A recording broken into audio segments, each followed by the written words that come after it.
They're just a cool looking race. And when we were talking about a new alliance race and what would work well, there's any number of ideas that pop that feel very appropriate. But the Worgen, we kind of like the idea that the alliance would have somewhat more of a monstrous race. That's what we felt like was needed in their lineup. Whereas we'll get to the goblins in a minute, but their diminutive size seemed to fit really well with the horde profile. And they're just so cute. But the Worgen, having been formerly human, the story we created is that since the time of Warcraft 3, as the Scourge was overrunning Lordaeron, Gen Greymane within Gilneas closed off the Greymane wall so that his people would not be affected by the plague. But as Dalaran fell and the Scourge marched ever southward, the people of Gilneas got pretty edgy. It was just a matter of time before the Scourge started getting them. And a Dalaran wizard by the name of... Very good. Oh, sorry guys. Yes, by the name of Aragal, who we've kind of reasoned was a patriot of Gilneas, decided to call down a spell and summon creatures that would be able to fight the Scourge for them. And what he summoned, I think, surprised him quite a bit. And it turned out to be perhaps every bit as dangerous as the Scourge itself, as this, let's call it the Worgen, quasi-lycanthropic event began to happen. So ultimately, to cut a story short, the Worgen curse made its way into Gilneas, and much of the early starting experience as Worgen players, you guys will see exactly how this curse wove its way through Gilneas society. And then we'll catch you up on the present day context of the Worgen, what they're fighting for, what they're about, the beast within trying to contain this savage monster within them. They're trying to get to the bottom of where this ancient curse came from. Some of our lore from the original World of Warcraft, we got the whole storyline of the Staff of Elune, which, oh man, we've grilled that out. It's pretty badass, but the whole question is, are the Worgen from somewhere else? Or just for kicks, somewhen else? So a lot of really interesting stuff we've been playing with, and just the context of the Worgen and their own innate racial struggle should provide for just a lot of cool flavor and drama. And then their inclusion into the Alliance. Imagine these guys at a temperament level are kind of like Wolverine, right? They're kind of like the Wolverine of the Alliance, which is a nice tone to have as part of that that racial lineup. So yeah, absolutely. One of the things you'll notice too, and you'll actually be able to play the Worgen start area as well as the Goblin start area today, is right. And it's badass. It is. It is, in fact, if you enjoyed the Death Knight area, you're gonna. This tops that by a mile. It's amazing. So. We're doing a lot of neat things with this starting area, with the starting experience. Unique things, I guess you'd say. You'll actually start today, and I just want to kind of preface your play session at level 6 instead of level 1 for a very good reason. We have some special surprises in store that we'll reveal in the future for both the Goblin and the Worgen for the 1 to 5s.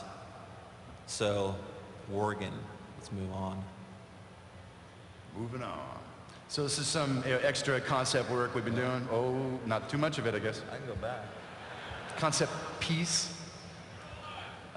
All right, let's go. Let's move on. Right. These guys got to talk too. All right, goblins. So, but in general, Goblin society is broken up amidst on the Isle of Kazan. They're a very technological race, and Goblin society is broken up between certain factions or cartels, right? There's a number of different trade princes who command essentially private armies and wheel and deal all over the world. So the goblins that we use neutrally in World of Warcraft, on the Zeppelins and different travel routes, Gadgetzan, Ratchet, places like that, they're kind of more of a neutral group, general neutral group. The goblins that you'll play as part of the Horde are a specific group from the Isle of Kazan. And oh, is there some flavor there for you guys when you get to see it? So with all of the Cataclysm striking the world, let's say that the Cataclysm hit Kazan very hard. And these goblins, through the storyline, were kind of driven out and shipwrecked upon the Lost Isles, which is a new player area we developed. It's kind of a system of islands off the coast of, kind of like south of Ajara, but north of Durotan. So it places them very well to meet and befriend the Horde. And yeah, anything you want to say about the Goblin Kick? Yeah, I mean, again, another super unique experience with the Goblins. You'll play through various story arcs, and we'll actually be incorporating a lot of the Wrathgate-like cinematic stuff that we did in Lich King for both Worgen and Goblins. Yeah. Like I said, we're going way over the top on these two races to start with, but their inclusion into the Horde is something you'll uncover on the Lost Isles, and it's not they don't start out as a Horde race. Actually, they start out as a cartel, a Bilgewater cartel, actually, a neutral race on Kazan, and they're forced into it, unfortunately. But you'll find that out today too, hopefully. And you'll figure out how they were jumped into the Horde. Right. I guess one thing I would say too is that with the Cataclysm and how heavy it is for the nations, of Azeroth, there are, in this expansion set, some dark days ahead.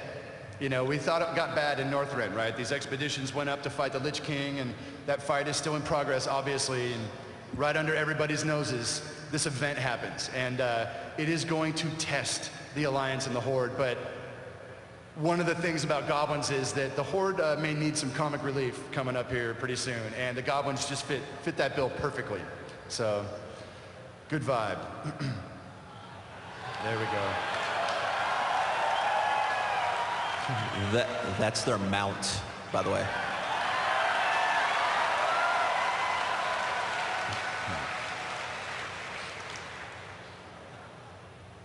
Okay, upheaval. What does that mean, Chris? What does upheaval mean? Well, Alex, relative to Webster's New International Dictionary, upheaval is, upheaval, yeah. So, what, guys? We got tidal waves. Let's just take a moment. Can you guys see that picture? Let's take a moment. This is one of my favorite Warcraft pictures ever. I love it. It doesn't get any better than that. Thrall and Cairn rescuing Horde babies. So badass. For all the epic weapons, that's who those guys are. Mega. So, upheaval.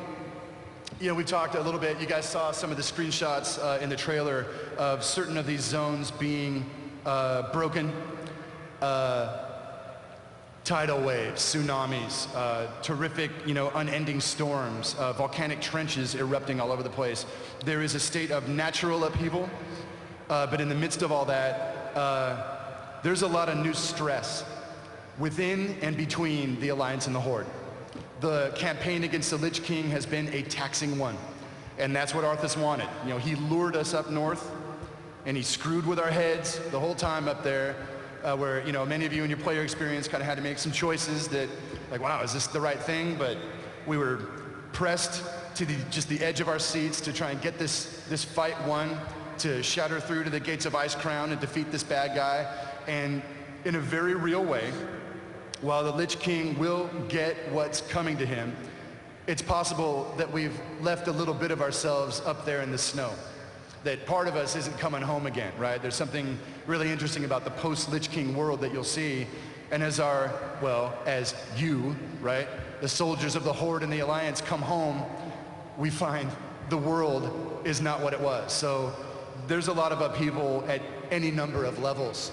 And like I said, there are some dark days ahead, but at a fictional level, it's the dark days that make the moments of, absolute heroism that much more meaningful. And at the end of the day, that's what Warcraft's about. It's about heroism. It's about, fellowship, brotherhood, fighting the good fight. So we wanted to ramp up the drama of this expansion set. And I think you guys are going to feel that and feel the vibe of it pretty acutely.